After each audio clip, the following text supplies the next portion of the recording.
हजरत मोहम्मद बिन अबू बकर रज़ी अल्लाह ताला अन्हु फरमाते हैं, कहते हैं कि मैं हुजूर के साथ एक जंग पे गया तो वापस हम आ रहे थे तो उस जंग में बड़ी फतह हुई। 5वां हिस्सा माले गनीमत का हमने सरकार की बारगाह में नजराना पेश किया तो 80 ऊंट हुजूर के हिस्से में भी आए, इतना नफा मिला। वापस आ रहे थे तो एक जगह शाम का वक्त हो गया, कुछ इलाका अच्छा मिला तो हुजूर ने फरमाया सफर आगे ना करो, यहीं पड़ाव कर लो, पता नहीं आगे जाके कोई ऐसी अच्छी जगह मुयस्सर आए ना आए। हालांकि हुजूर सारा कुछ जानते हैं पर तालीम उम्मत के लिए फरमाया यही। कहते खेमे लग गए, रुक गए, एक एक खेमे में 2-2 4-4 आदमी। फरमाते मेरे खेमे में हजरत मोहम्मद बिन अबू बकर जनाब अबू बकर के साहिबजादे, तो मेरे खेमे में जो सहाबी थे ना वो बड़े मोटे ताजे थे, बड़े वजूद उनका बस्ततन फिल इल्म वल जिस्म, मोटे तगड़े।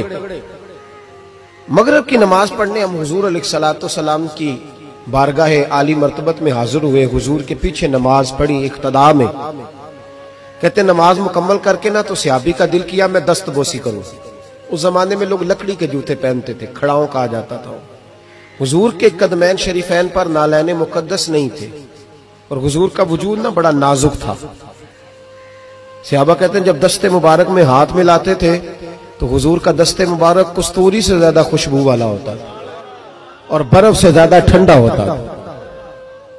तो फरमाते हैं हुजूर की बारगाह में ना नमाज के बाद जब सहाबा बिखरे तो वो भी आगे बढ़े सलाम। ये कुछ लोग आते हैं सलाम लेने, मुझे बड़ी तकलीफ होती है जब धक्के लगते हैं ना, तो मैं कहता हूँ यार ना आया करो, हम कौन सा कोई इतने एजाज वाले लोग, फिर धक्के लग। और कुछ इतनी मोहब्बत से सलाम लेते हैं, इतनी मोहब्बत से सलाम लेते हैं कि कई दफा जोड़ हिल जाते हैं, इतना जबरदस्त सलाम लेते हैं। वो पीछे खड़े होते हैं तो हाथ खींच लेते हैं। अब वो तबीयत भी नहीं चाहती कि किसी को कुछ कहा जाए, लेकिन वो बाद में महसूस होता है कि ये मोहब्बत हुई है और मोहब्बत में मामलात बड़े दूर निकल जाते हैं। कई दफा उस सलाम लेने के लिए जब आगे बढ़े ना तो जोश में दौड़ के आगे बढ़े। हुजूर के दस्ते मुबारक को चूमा, लकड़ी के जूते पहने थे, हुजूर के कदम मुबारक पे जूता नहीं था, उन्होंने अपने पैर से हुजूर का पैर दबा दिया।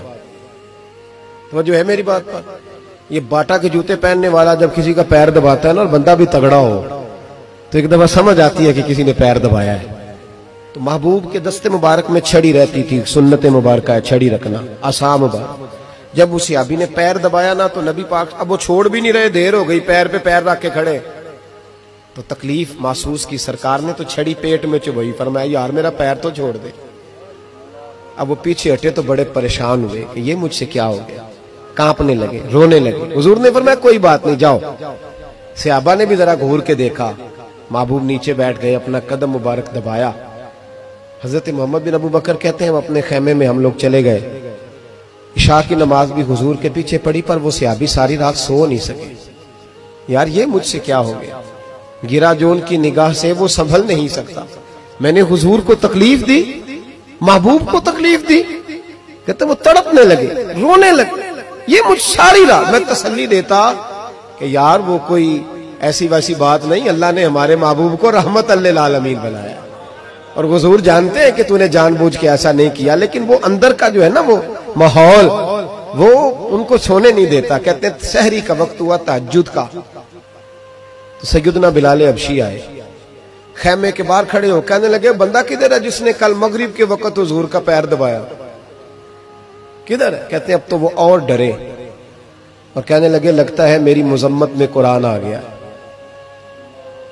महबूब की गैर इरादी बेअदबी भी अल्लाह को पसंद नहीं, कहा लगता है आयतें आ गई, पता नहीं मेरे बारे में क्या हुक्म आया होगा, आप अपने अब्बा से कह के मेरी सिफारिश कराएंगे, जनाब सिद्दीक अकबर से कहेंगे, कहीं ऐसा ना हो कि मेरी दुनिया भी जाए और आखिरत भी जाए।